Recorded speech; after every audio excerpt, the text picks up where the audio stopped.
وَلُوطًا إِذْ قَالَ لِقَوْمِهِ أَتَأْتُونَ الْفَاحِشَةَ مَا سَبَقَكُم بِهَا مِنْ أَحَدٍ مِّنَ الْعَالَمِينَ۔ اور ہم نے لوط کو بھیجا جب اس نے اپنی قوم سے کہا، کیا تم اس بے حیائی کا ارتکاب کرتے ہو جو تم سے پہلے دنیا جہان کے کسی شخص نے نہیں کی؟ انکم لتأتون الرجال شہوة من دون النساء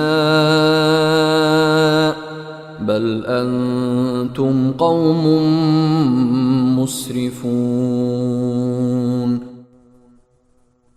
تم جنسی ہوس پوری کرنے کے لیے عورتوں کے بجائے مردوں کے پاس جاتے ہو، اور یہ کوئی اتفاقی واقعہ نہیں، بلکہ تم ایسے لوگ ہو کہ شرافت کی تمام حدیں پھلانگ چکے ہو۔ وما كان جواب قومه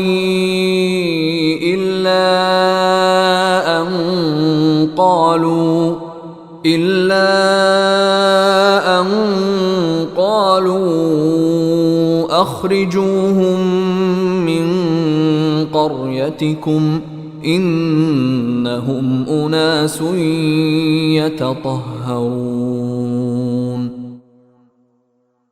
ان کی قوم کا جواب یہ کہنے کے سوا کچھ اور نہیں تھا کہ نکالو ان کو اپنی بستی سے، یہ لوگ ہیں جو بڑے پاک باز بنتے ہیں۔ فَأَنجَيْنَاهُ وَأَهْلَهُ إِلَّا امْرَأَتَهُ كَانَتْ مِنَ الْغَابِرِينَ۔ پھر ہوا یہ کہ ہم نے ان کو یعنی لوط علیہ السلام کو اور ان کے گھر والوں کو بستی سے نکال کر بچا لیا، البتہ ان کی بیوی تھی جو باقی لوگوں میں شامل رہی جو عذاب کا نشانہ بنے۔ وَأَمْطَرْنَا عَلَيْهِمْ مَطَرًا فَانظُرْ كَيْفَ كَانَ عَاقِبَةُ الْمُجْرِمِينَ۔ اور ہم نے ان پر پتھروں کی ایک بارش برسائی، اب دیکھو ان مجرموں کا انجام کیسا ہولناک ہوا۔